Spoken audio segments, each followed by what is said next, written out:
A good mindset is saying, I don't isolate my spouse's behavior and reaction or my behavior and reaction, but understanding it's flowing out of a context.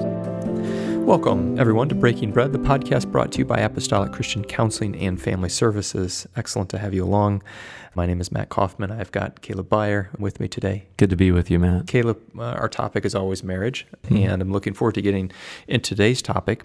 In addition to just marriage, we've been talking in the last few podcasts about past playing itself out in the present. And what I mean by that is we have a present day interaction with our spouses, and sometimes we forget that a great deal of the past is actually playing into that present moment. So the topic under consideration in this podcast, Kaleb, that thing that makes a difference in the present but formed in the past is attachment. Okay? Bring us up to speed. Help us understand what we're talking about when we talk about attachment. Yeah. Maybe I'll start with actually a short excerpt from a book. It's called How We Love by the Yurkoviches. They have a quote here that I think is helpful maybe to lay some groundwork for our discussion. After 14 years, though, a huge change took place when we discovered the unseen forces that determined how we loved.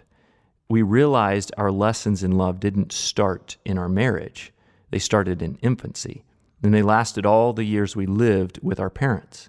Our experiences growing up, good and bad, left a lasting imprint in our souls that determined our beliefs and expectations about how to give and receive love. So from this, the idea of attachment is there's an imprint, there's a forming, there's a nurturing that happens from the cradle that shapes how is it that we show love to someone? How is it that we receive love? And that doesn't just show up when, you're engaged and I say I love you. Well, how does that happen? And so attachment, and we would say the attachment we form presently with our wife or our husband, is really born out of and shaped by these experiences in the past. And is love just one slice of the language of attachment? Do we attach in other ways? Certainly. That's an interesting question. I mean, they use the language of how we love. I would say, as far as attaching with someone, we can attach with someone around intellectually attaching, or we can attach around, spiritual connection. But when we think in the marriage relationship, a key component, certainly spiritual, intellectual, recreational, all these intimacies are critical. And what's foundational is that there's a sharing and a response. So meaning we're together on this. You get me. You understand me. And what's deeply painful is when there's a loss of connection. And I don't feel understood. I'm not getting through. Right, exactly. And that's when we would say, during those painful disconnecting moments is when our attachment system takes over. Yes. That's when it starts firing from the past of like, okay, when there's that pain, there's almost an automated response. This is what you do. Yes. Because this is how you learned how to cope and engage with that pain. And so that's where the past piece comes in. Is that there is a route that we go to, or there's a playbook, maybe you could say. There's a playbook in the way that I operate, in the way that I connect. And we're going to go to that well-worn playbook, which has been probably written in the past, and we're going to bring that same playbook into the present marriage, aren't we? Right, exactly. Those are the rules. Exactly. Yep. That's the way we learned how to, for example, cope with distress, and we found a way to soothe it. And guess what? It worked at some level in the past.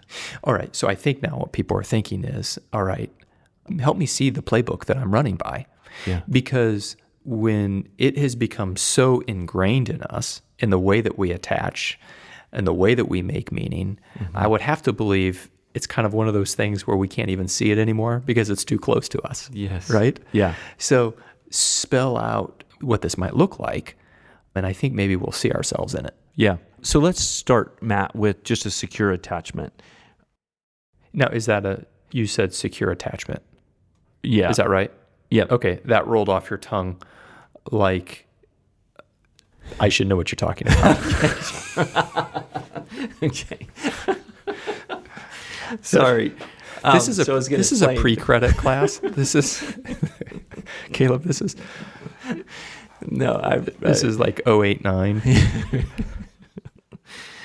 So there's different, we would say, styles of relating and engaging with each other that are formed. And so they, meaning those researchers, authors, and here, How We Love Yurkovich's, they have put together terms that describe experiences.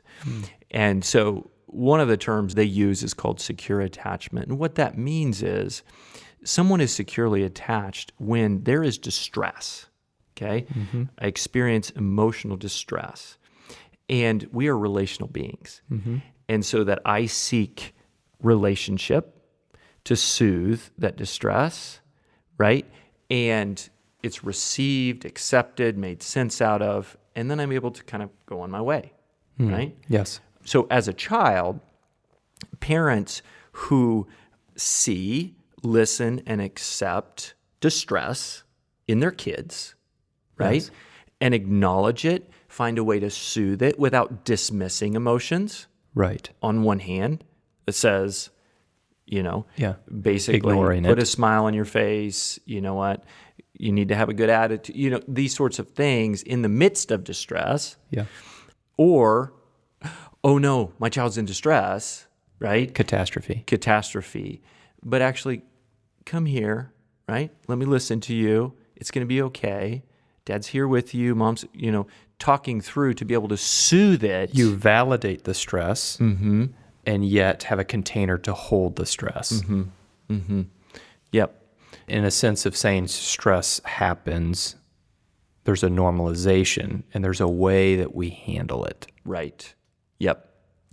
And I see you. Okay.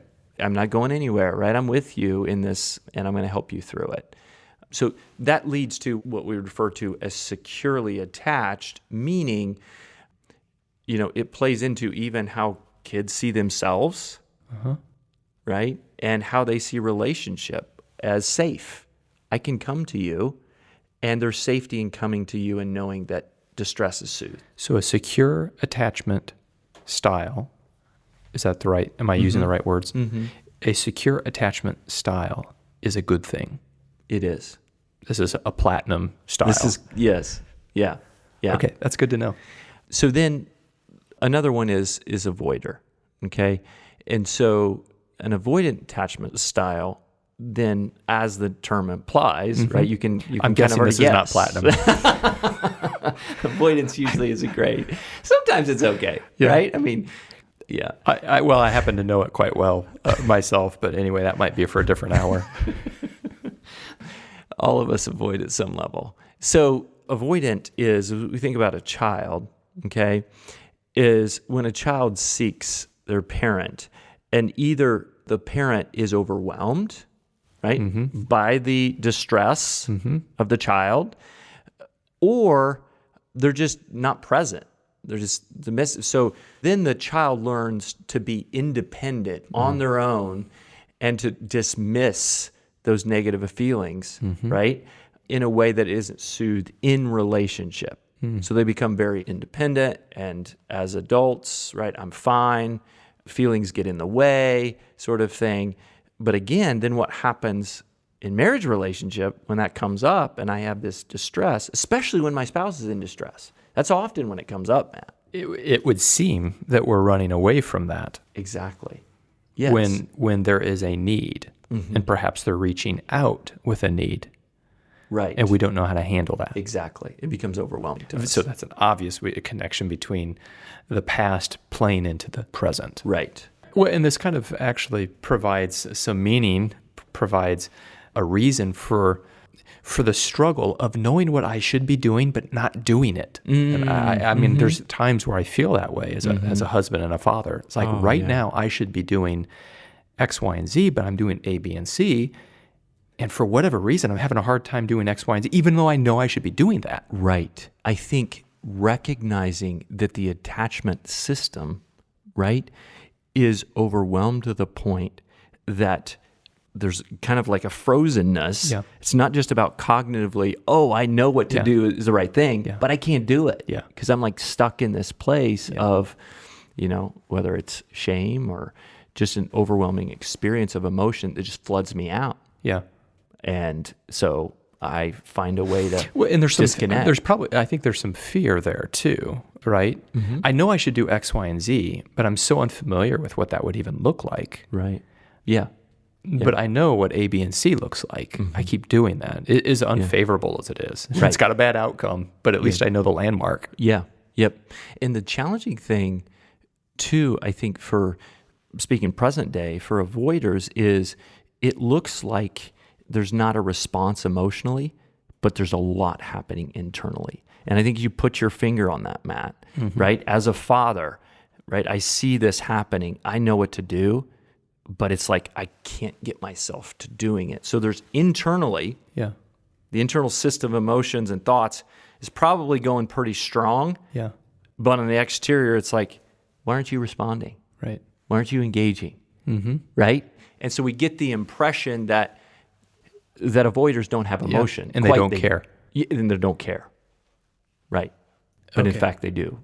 And so now we can see where things go sideways because we're not saying what we want to say in that moment. I am not communicating what I want to communicate in that moment. Right. The message is not clear. The message is very, very much hijacked. Mm-hmm. Mm-hmm. Yeah.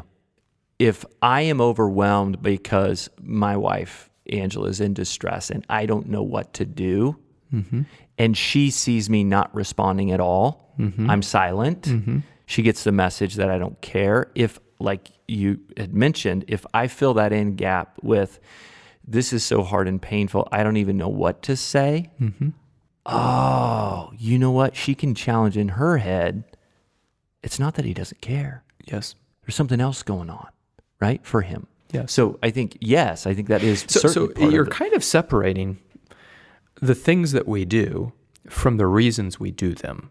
And I think that's helpful because I have a hard time doing the right thing because my playbook has said the wrong thing for 43 years. Mm-hmm. Right. Exactly. That's what really, I think, where in my experience healing occurs is that we begin to see our spouse's behavior in a different light and actually see, in this example, the avoider moving away, not because they don't care, but actually, in fact, they care very deeply. Yeah. But that's difficult for, in this case, my wife to really see that. Yes. And I wouldn't expect her to see that. Right. Okay. So I think that's really helpful. I think we're starting now to understand why this is an important topic, but that I think that understanding helps make meaning of the difficulty. Right. Yep. Present day. So we have secure attachment. Secure attachment. That's what I'm going for. Avoidance. We've got avoidance. Yep.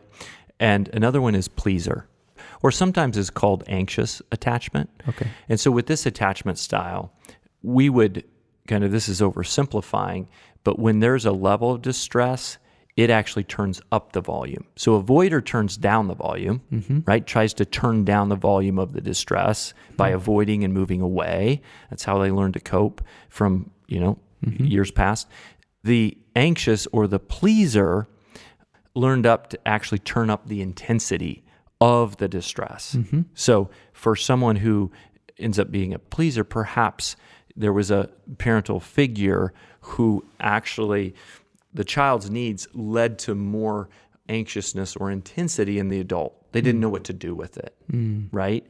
And so the child learned in that sense that my feelings and needs are overwhelming, so I please. In other words, I do the right thing so it doesn't distress another person. Exactly, yes. And so the way that plays out then in the marriage relationship is when my spouse is distressed, what do I do with that? It is really a pursuit, and that sometimes it can be an intense pursuit that comes out of distress. Yeah. So if you think when we're in distress, we tend to be more edgy, more critical, more intense. And sometimes that's how it can be felt by the spouse when they're a spouse of a pleaser. Yes. And then everything that we've said before then comes into play here. And to understand now my spouse for their behavior and how that's embedded in a playbook that's been written a long time ago helps provide meaning. Yep. In some ways, Matt, it is, looking at it at a different angle, is avoidant attachment really goes to internal kind of control. Mm-hmm. Pleaser goes to external control, right? When there's distress, yes, that's where I tend to go, depending on my attachment style and my experiences as a child. Okay. Now, one thing that I've picked up through this conversation, Kaleb, is that attachment is centered on relationship. Is that true? Mm-hmm. True. Okay. It seems like relationship needs to be very central to our thinking if I'm going to make positive gains on attachment. Mm-hmm. Is that a true statement? Yes. Yeah. Being able to see this as an interactional piece and not just individually, an avoider and a pleaser, but how does this pattern play out between the two of them? Interaction instead of reaction. Yes, exactly. Okay, so that's helpful. Interaction is about we're in this together and we're working through this distress together to make sense of it, rather than we're each kind of on our own reacting to the other's distress. Yes. And so being able to see both how I kind of tend to react towards stress or distress, right, pain, and how that reaction then leads to a reaction in my spouse is a helpful piece. What could you say, what are some basic things about good interaction in these moments? What's that skill set look like?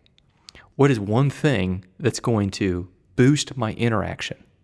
A good mindset of someone who is looking at the interaction is saying, I don't isolate my spouse's behavior and reaction or my behavior and reaction, but understanding it's flowing out of a context. One of the things that we can get hooked on is, in the sense of, wow, they're coming off strong, or he's not responding, right? Which is true, but it misses the context out of which that is flowing, and being curious, being able to notice, you know what, there is more going on there, and knowing that, guess what, there's things I'm doing that are influencing my spouse, and there's things that my spouse is doing that's influencing me. And how is this back and forth perpetuating reactivity rather than engagement and interaction? Because very often our reaction is from the outward things.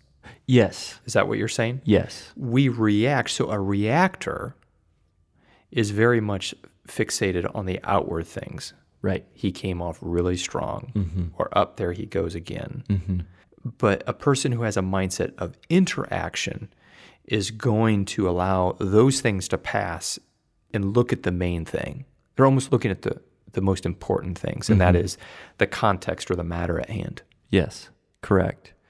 That's correct. And we also need to acknowledge, as we're talking through this, Matt, that's nearly impossible to do when our attachment system is firing.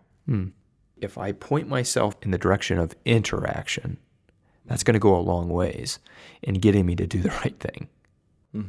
I was thinking as you were talking there, Matt, just about Jesus and how did he interact in the Gospels with people in a way that moved towards connection. And he really saw them and he valued them. And I don't know, I was just thinking. Take Jesus with Mary and Martha, right? At Lazarus's death. Yeah.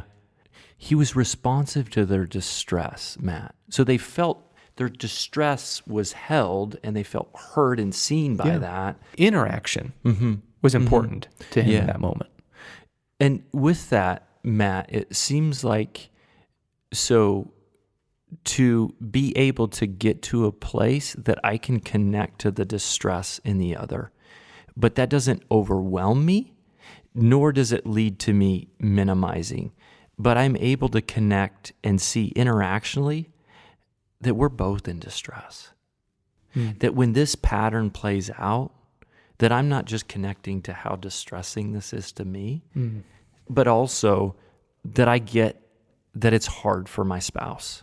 Whatever attachment style seems to me to be an aspect of interaction. Yes, I think so. So compassion. Yeah. Yes. Having compassion for the other in this moment. I think that's a flip of a switch to the positive in a lot of ways, Kaleb, right? Because often our attachment styles do not provoke compassion. No. We're consumed with our own distress and Right. getting somehow. And more offense, Yes. right? Yeah. And then we fill the vacuum, right, with lots of untruths. Stories. Yes, whether about ourselves or about our spouse or about the relationship. Yeah. All right, Kaleb, we talked about a pleaser, an avoider, and secure attachment. Yeah. Are there 3 that sum up attachment styles, or are there others?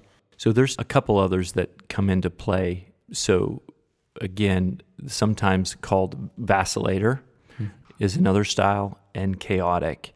And these 2 attachment styles often flow out of sometimes in childhood. There's trauma that happens.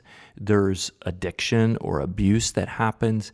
And so the message becomes very confusing. That's exactly from the words it made that sound like. Yes. So it's an intense kind of emotional response at times, and then at other times, not at all. And so it can come, very, very confusing. Yeah. And distressing. How is a person going to react? Who knows? And that makes for a difficult environment. Yes, for both the one with it and the So we won't unpack those too necessarily, but just to kind of broaden our understanding of this. So there is a lot here with attachment styles. Does attachment always revolve around crisis? So that's when we would say the alarm system goes off for attachment. So yes, So the need is heightened in these moments. Right. So when there's a disconnection, that's when the alarm system goes off the brain, and we're seeking either ways to kind of protest, disconnect, or avoid to kind of deal with. Okay. So yes, that's when it plays out, right? So you can almost view it this way. When connection or attachment is broken, we go into repair mode, and some of us have a bad way to repair, and there are better ways to repair. Yeah. But that pleaser and distancer are poor ways to repair attachment. So that's why crisis is what we're talking about. I think that's helpful. I think that gives us a little bit of a perspective. Say, I can see where this fits in my life. Yeah. It's not like, every moment in time in the relationship that this is playing out. Yeah. Yeah. Okay. Yeah. Thanks a lot, Kaleb. I can tell that there's more to be said on this topic, and perhaps we'll say more in time. Sure. But thanks for giving us this little bit of guidance in a very huge and important area of our marriages. Yeah. Glad to be with you. To our listeners, thanks for being along. I trust and pray this is helpful. You've probably been able to place it, whether it's in your marriages or in your relationships. I think this comes into picture in all sorts of relationships. So thanks for being here, and we wish you God's blessings.